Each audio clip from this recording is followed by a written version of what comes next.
আমি এখন আছি দার্জিলিং টিলার সামনে। আমি লাওয়াছড়া থেকে এই দার্জিলিং টিলাতে আসছি। ওই লাওয়াছড়া থেকে এই দার্জিলিং টিলার ভাড়া পড়ছে আপনার 150 টাকা। এটা আসার সময় রাস্তাটা একদম মানে বাজে একটা রাস্তা, আর আপনার মাটির রাস্তা, যার কারণে ভাড়া বেশি, আর আসতে অনেক আপনার ব্যাগ পেতে হয়েছে। এটা আসার পর দেখেন, এটা খুবই সুন্দর একটা জায়গা। এখানে অনেক মানুষ আসছে, আপনারা গাড়ি একটু দেখলেই বুঝতে পারবেন কি পরিমাণে গাড়ি এখানে আছে, তার মানে কি পরিমাণে পর্যটক এখানে আসছে। আর যে আমি রাস্তার আসার পথে অনেক জ্যাম দেখছি। তো আসেন, এটার প্রকৃত যে ভিউ, এই ভিউটা আমি আসলে দেখব। উপরে যাব, ওই উপরে গেলেই বোঝা যাবে, আর উপর থেকে আমি এই ভিউটা দেখব। তো এটাকে বলা হয় যে শ্রীমঙ্গলের দার্জিলিং যে টিলা, এটাই হচ্ছে সেই দার্জিলিং টিলা। তো আমি আগে উপরে যাই, যাওয়ার পরে আপনাদেরকে দেখাচ্ছি এই টিলাটা। আমি এখন দার্জিলিং টিলার উপরে। এখান থেকে আসলে চা বাগানগুলো খুব সুন্দরভাবে দেখা যায়। এই যে দেখেন, এই যে ভিউটা খুবই সুন্দর একটা ভিউ। এটা হচ্ছে দার্জিলিং টিলার একটা পাশ, আরও অনেকগুলো পাশ আছে, ওই দিকটাতে অনেকগুলো পাশ আছে। তো আমি ঘুরে ঘুরে দেখব। তো আমার কাছে মনে হইতে সবচেয়ে সুন্দর একটা ভিউ এইখানে, কারণ এখন সূর্যোদয় হচ্ছে, মানে সূর্যটা ডুবে যাচ্ছে। আর খুব সুন্দর এখানে সূর্যের আলো পড়াতে চায়ের যে পাতার যে একটা গ্লেজ খুব সুন্দরভাবে ফুটে উঠছে, আর দেখতেও খুব ভালো লাগতেছে। এখানে আসছি আমি হচ্ছে শ্রীমঙ্গল থেকে। এখানে আসার পথে আমার ভাড়া নিছে 150 টাকা, আর রাস্তাটা খুবই বাজে একটা রাস্তা। এবং আসার সময় আপনারা অবশ্যই দামাদামি করে আসবেন, কারণ এখানে পর্যটকদেরকে বিভিন্নভাবে আপনাকে হেনস্থ করার চেষ্টা করবে, এবং আপনারা মাঝপথেই নামাই দেওয়ার চেষ্টা করবে। আমরা যখন এই পয়েন্টে আসার আগেই আমাদেরকে নামাই দিছে, যে জ্যামের কারণে বা বিভিন্ন অজুহাত দিয়ে আমাদেরকে নামাই দিছে। তারপর আমরা প্রায় 15 থেকে 20 মিনিট হাঁটার পর এরকম একটা ভিউ দেখতে পারলাম। আর এই ভিউ দেখার পর আমার আসলে যে হাঁটার যে একটা ক্লান্তি, এটা কিন্তু শেষ হয়ে গেছে। তো আমি ঘুরবো আর দেখবো আপনাদেরকে। এই জায়গাটা খুবই সুন্দর, এটা এতদিন ছিল না, এখন খুব ভাইরাল হয়েছে এই জায়গাটা। খুবই সুন্দর একটা জায়গা এটা। আর আসার পথে আপনি অনেক রাবার বাগান এবং আনারস বাগান দেখবেন, যে বাগানগুলো দেখলে আপনার মন এমনিতেই ভরে যাবে, কোনো ক্লান্তিই থাকবে না মনে হয় শরীরের মধ্যে বা মনের মধ্যে। তো চলুন দেখি আর ঘুরি, কি কি দেখানো যায় আর দেখা যায়। আর যাওয়ার পথে আপনারা নিচেই আপনার টমটম পাবেন। আমি একটু আগে যেখান থেকে দেখালাম ওখান থেকে টমটম পাবেন। টমটমে সরাসরি আপনারা শ্রীমঙ্গল চলে যেতে পারবেন। তবে আমার কাছে মনে হয় এখানে আসার জন্য বেস্ট একটা ওয়ে হচ্ছে বাইক আসলে আপনি খুব সুন্দরভাবে স্বাচ্ছন্দ্যভাবে এখানে আসতে পারবেন। অনেক কিছু দেখতে পারবো।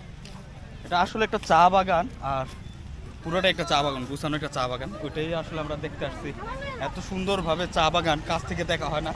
আপনারা দেখতে পারবেন যদি এই দার্জিলিং টিলার মধ্যে আসেন, তাহলে চা বাগানটাকে খুব কাছ থেকে সুন্দরভাবে দেখতে পারবেন।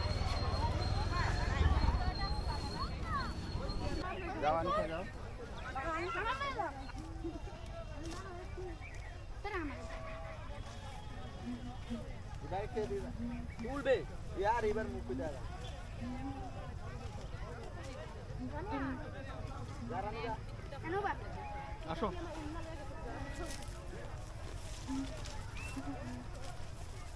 এই জায়গাটা খুবই সুন্দর, আর এক একটা জায়গা থেকে এক একটা ভিউ খুবই সুন্দর।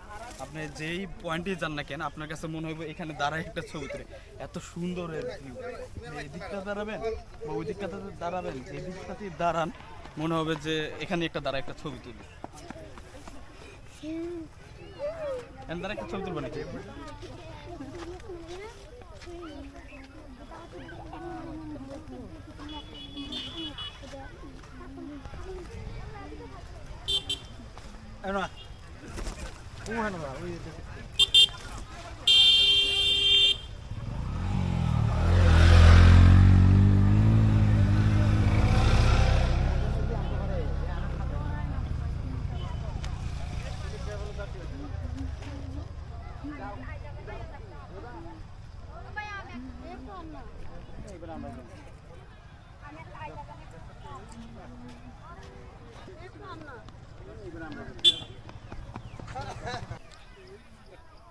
আমার কাছে মনে হচ্ছে যদি আপনি শ্রীমঙ্গল আসেন, তাহলে চা বাগান দেখতে হলে আপনাকে এই দার্জিলিং টিলায় আসতে হবে, কারণ এই টিলাটা খুবই সুন্দর। এবং এতটা সুন্দর চা বাগান আপনার কাছ থেকে দেখতে হলে আপনাকে অবশ্যই এই শ্রীমঙ্গলের এই যে একটা জায়গা দার্জিলিং পয়েন্ট যে নাম দেওয়া হয়েছে, এইখানে আপনার আসতে হবে। আসলে আপনি চা বাগানটাকে খুব সুন্দরভাবে কাছ থেকে দেখতে পারবেন। আরেকটা কথা হচ্ছে এই যে এই ভিউটা আপনি এখন হচ্ছে গরমকাল, চৈত্র মাস বৈশাখ মাস একটু কাছেই, যদি আপনি শীতকালে আসেন এর যে ভিউ আপনাকে মুগ্ধ করবে। কারণ এই টিলাটা আমার মনে হয় যে কুয়াশাচ্ছন্ন থাকে, আর কুয়াশাচ্ছন্ন থাকে এবং দেখতে একটু চা বাগান আছে দেখে আমার কাছে মনে হচ্ছে যে নাম দেওয়া হয়েছে দার্জিলিং টিলা। এবং এই টিলাটা কিন্তু অনেক উঁচু, অনেক উঁচু। আপনার একটা পাহাড়ের যে একটা ফিল, এই ফিলটাও কিন্তু আপনি এখানে আসলে পাবেন।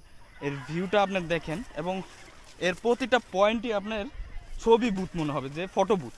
প্রত্যেকটা জুনই আপনার কাছে ফটো বুথ মনে হবে, কারণ প্রত্যেকটা লোকেশনে আপনার ছবি তোলার জন্য একদম মনে হয় যে সেট করা আছে প্রত্যেকটা লোকেশন। এবং আমার কাছে মনে হচ্ছে যদি আপনি চা বাগানটাকে খুব কাছ থেকে দেখতে চান তাহলে এই দার্জিলিং টিলায় আসতে পারেন। আজকের মতো ভিডিওটা এই পর্যন্তই। আর যদি ভিডিওটা ভালো লাগে তাহলে লাইক, কমেন্ট এবং শেয়ার করে দিতে পারেন। যদি পেজ থেকে দেখে থাকেন তাহলে ফলো করে দেন, আর যদি চ্যানেল থেকে দেখেন তাহলে সাবস্ক্রাইব করে দেন। আসসালামু আলাইকুম।